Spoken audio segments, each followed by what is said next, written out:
नमस्कार दोस्तों, मैं एडवोकेट सूर्यदेव सिंह आप सभी का स्वागत करता हूं, अभिनंदन करता हूं। आज हम बात करेंगे जो सबसे कॉमन क्वेश्चन अभी हमारी सोसाइटी में है, वो ये है कि पुलिस आपकी एफआईआर रजिस्टर्ड नहीं कर रही।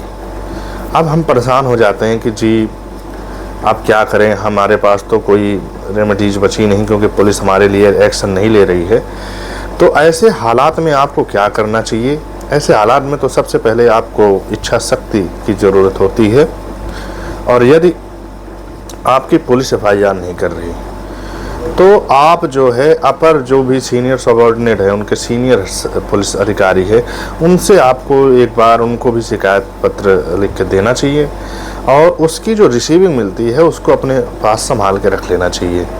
उसके बाद आप किसी भी डिस्ट्रिक्ट कोर्ट में जाके 156(3) की एप्लीकेशन, जो कि अब 175(3) में तब्दील हो चुकी है, 156(3) सीआरपीसी में थी, 175(3) अब बीएनएस में हो गई है, जो नए कानून हमारे यहाँ हैं, उसके द्वारा किसी वकील के माध्यम से एक एप्लीकेशन और उन दोनों की प्रतियां जिसकी आपने जिस एफआईआर की रिसीविंग ली थी, एक आपने एसएचओ की ली थी, एक आप जो है सीनियर ऑफिसर की ली थी।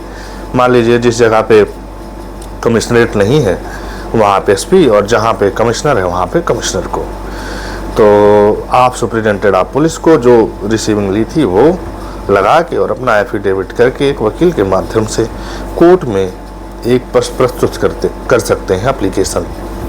अब आपको लगता है कि जी केवल ऐसे करने से नहीं कोर्ट में एफआईआर हो जाएगी।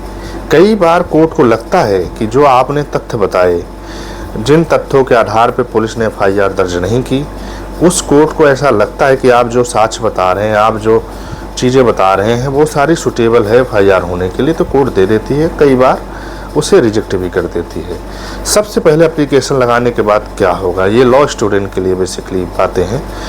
सबसे पहले पुलिस आपकी एप्लीकेशन देखेगी, और जो अभियुक्त हो, जो विक्टिम होगा, उसको जो है प्रेजेंट होना पहले दिन ज़रूरत है कि जी हाँ ये हैं विक्टिम, और भाई विक्टिम की तरफ से माता पिता हो सकते हैं, यदि विक्टिम खुद है तो विक्टिम भी हो सकता है, तो वो लोग खुद खड़े होंगे।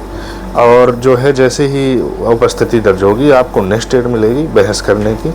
इसी बीच मजिस्ट्रेट क्या करेगा कि जो भी नायब कोर्ट होता है, हर थाने का एक जो मीडिएटर ब्रिज का काम करता है, थाना टू कोर्ट, तो थाने का एक बंदा वहाँ एक पुलिस वाला जो है एक कोर्ट में रहता है, उसे नायब कोर्ट कहते हैं।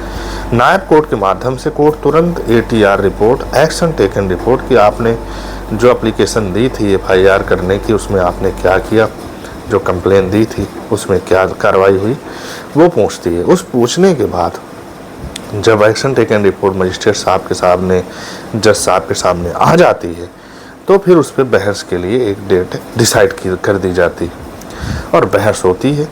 यदि आप कोर्ट को लगता है कि आपकी जो आर्गूमेंट है, आपके जो तथ्य हैं, आपके जो साक्ष्य हैं, वो इतने पर्याप्त हैं, एफआईआर हो जाएगी तो हो जाती है।